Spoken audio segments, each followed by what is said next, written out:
what we emphasize, the pretext and the subtext, all of this, is saying to this community, unless you do something about your economic decline, nothing's going to happen. You have to stand up for yourself. You have to demonstrate that you have the confidence to embrace new ideas and new change to move forward. It's fundamental to community development as well. So when we look at the nation's economy, we also look at the regional economy, local economies, and neighborhood economies. And those same emotional ingredients go into revitalizing these places as well. When you drive by a street, a couple of houses and they're vacant, people get a very negative view of that neighborhood. They start to anticipate that that's going to continue. How do you reverse that? Well, the proper role for government is infrastructure. It's as old as Lincoln. Lincoln sought to create railroads and ports. He called them land improvements in that day. Today, it's modern infrastructure. Our efforts, our success thus far on the waterfront was all about infrastructure investment, the thing that the private sector doesn't do or doesn't do very well.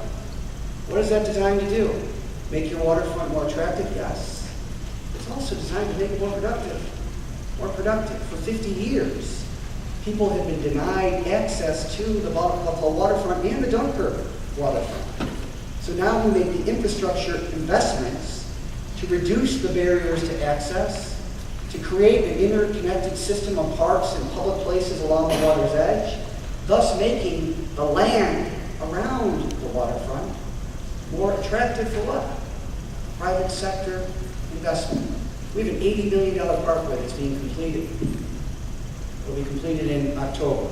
It was under construction for 3 years. It was planned for 25 years. But we finally got the money to do it. It's amazing the amount of interest in the land that nobody had an interest in 36 months ago. Now they have an interest in development. Why? Because we get to it. So we're unlocking the economic potential of an area that's been economically dead for 5 decades. And it's going to change the image of the region because of our industrial past. The river, the lake, the image of Western New York has been old, declining, industrial.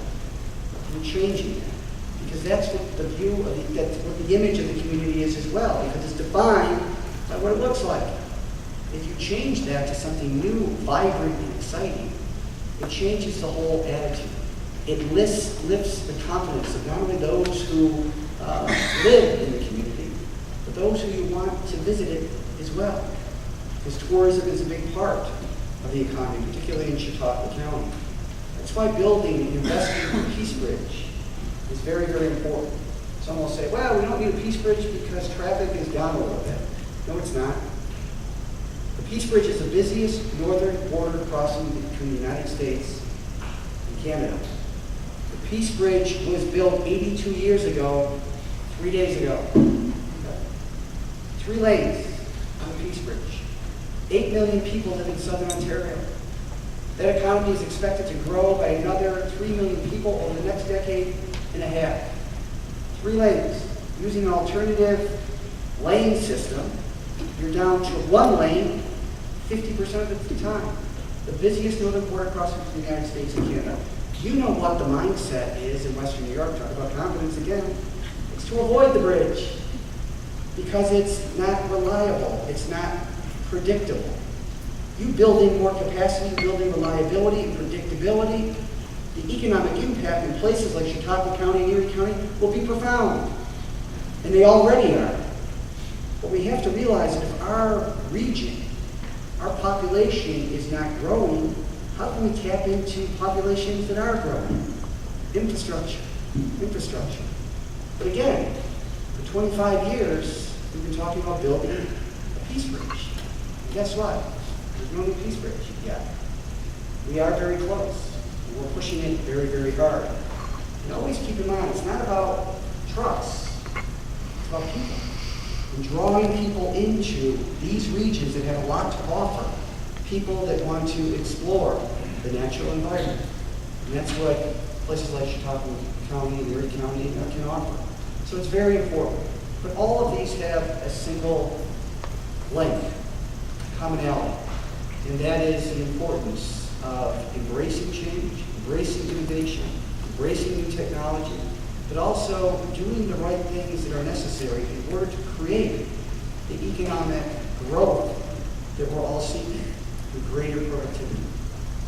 So it's an important lesson, I think, for all of municipal leaders to embrace, not only as a region, but also in cities and neighborhoods that really make up the importance of those cities. And also great institutions like SUNY Ladome. I think of all the people, all the kids who come to this school, their parents get a sense not only of the campus, but the surrounding community as well. So these institutions are very important to all of us. You're all great visionaries in the work that you do. You have a sense of purpose, whether it's housing, whether it's municipal government generally, whether it's education, higher education, or not-for-profit community organizations. You all make up a community. You're all part of a larger community, which I think is also important as well. Just a final thought on Congress. I can't help but take the opportunity to do it. Many of you have watched what's going on in Congress over the past year, and it's discouraging. I often say I'm a student of government as much as I am a practitioner. And I was trained that aggressive, rigorous civil discourse is good. Because in the end, if you have a rigorous debate based on facts, the best facts always win out in the end. Well, you're not getting that from Congress. All the members of Congress, not all, but some, on both sides, Democrat and Republican, only those that are making names for themselves are those that are making a spectacle of themselves by being reckless and irresponsible in this public discourse to scare people away from issues that are pressing problems and should be subject to an honest debate about factual information. So when you look at what's being debated in Washington or Albany or even locally, I just encourage you to draw your own conclusions based on factual information, not somebody else's conclusions. I think we're saturated, all of us, with a 24-hour news cycle. I think what we need in Congress is more light and less heat. I think we need more humility and less hostility. We need more wisdom and fewer wise guys. And we as Americans deserve much better. And I will tell you, America and this nation is capable of anything. We have 5% of the world's population and about 30% of its economic output.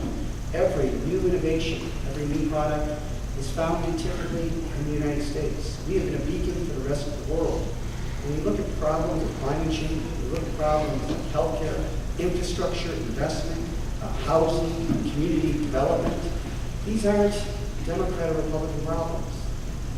They're American problems with uniquely American solutions.